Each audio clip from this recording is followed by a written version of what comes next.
Hello, my name is Hallis Carey, and on this beautiful afternoon, with geese frolicking in the background and flowers blooming, I'm bringing you another Inside Edition on Native American assimilation. Here we have one of the many leaders of our local Chippewa tribe. Can you tell us your name? Of course, Alice. My name is Rohan Lungani. So Rohan, you're quite the prestigious Native American, with several books written on Native American assimilation, correct? That is very true, Alice. I've written many books on Native American assimilation, as well as many podcasts that can be shown on the screen here. So, moving on, what can you tell us about Native American assimilation? Well, that's a broad topic there, Alice, but I'll try to start at the beginning.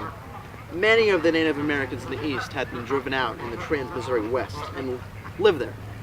However, with the advancing white pioneers, it was inevitable that conflict between the whites and the Indians would occur again. So, I assume with the whites driving off Native Americans in the East, many of them moved over to the West, Rohan? Yes, precisely, Alice. And many of them migrated and adapted to the culture and nomadic lifestyle of the plains. Were there any attempts of peace with the Native Americans, Rohan? In fact, Alice, there were.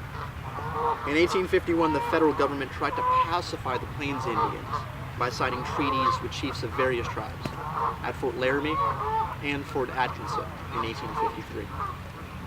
So, Rohan, what exactly was the significance of these treaties?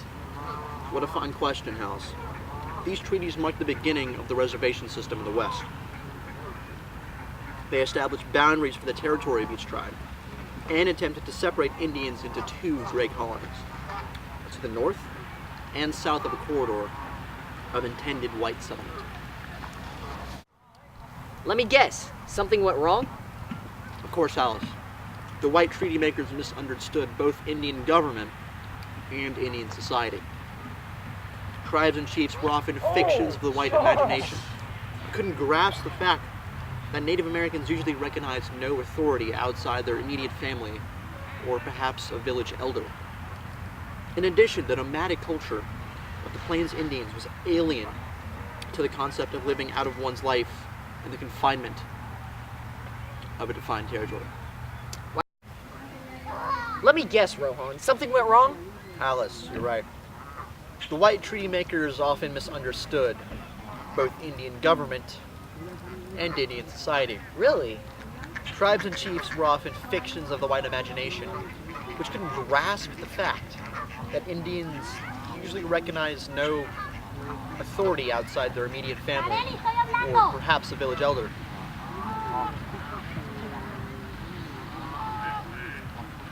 In addition, the nomadic culture of the Plains Indians was alien to the concept of living out of one's life in the confinement of a defined territory. Wow, interesting. This topic really tickles my brain, Rohan. Could you please tell me more? Alice, of course.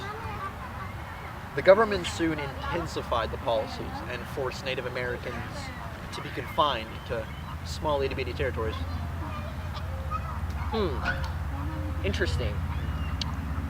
So they forced them to move to confined territories, Rohan? Yes. Huh. I would assume their treatment was less than they expected, Rohan? It was.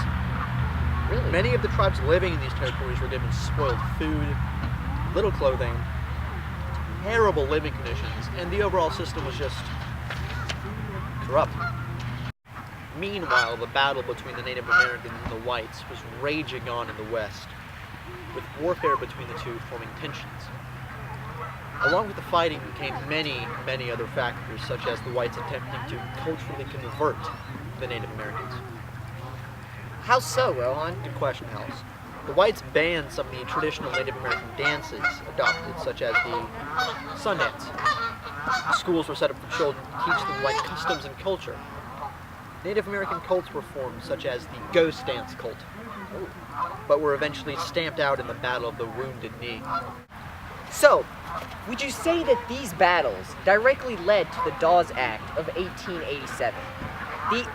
That was the act that dissolved many tribes as legal entities, wiped out tribal ownership of land, and set up individual Indian family heads with 160 free acres. It struck at tribal organization and ignored the inherent reliance of traditional Indian culture and tribally held land. Correct, Alice. Reservation land not allotted to the Indians under the Dawes Act was to be sold to railroads and white settlers, with the proceeds used by the federal government to educate the native peoples. Interesting, Rohan. Is there anything else you can tell me about the Dawes Act? Sure. The Dawes Act struck directly at the tribal organization and tried to make rugged individualists out of the Indians. This legislation ignored the inherent reliance of traditional Indian culture on tribally held land. By 1900, Indians had lost nearly 50% Oh my god, that's a lot of land. of Rohan. their land. That's insane. a lot of Dude, land. that's crazy. Wow. Yeah. I understand that the forced assimilation doctrine of the Dawes Act remained the cornerstone of government's official Indian policy for nearly half a century, until the Indian Reorganization Act of 1934. Yes, Alice. Under these new federal policies, the Indian population started to mount slowly. Well, Rohan, I can't tell you how much of a pleasure it was having you here. Mr. Carrot, the pleasure was all mine. Now, would you say that I would be considered, finally, a Native American?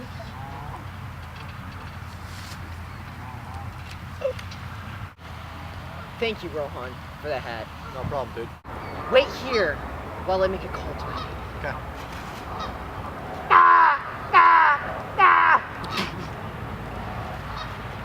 This has been another Nightly News with Hallis Carrick. Please stay tuned for next time when we discuss, was the Cold War really cold?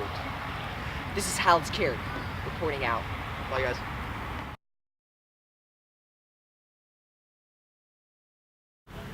Well, it's a pretty broad topic there, Hallis, but I'll try to start at the beginning. Many of the Native Americans in the East had been driven out and lived in the... Oh, God. Well, that's a broad topic there. Well, that's a broad topic. Well, it's a broad topic. Tribes and chiefs were often fictions of the white imagination, Wow. who couldn't grasp the fact... Yes, Alice. Many of... Correct, Alice.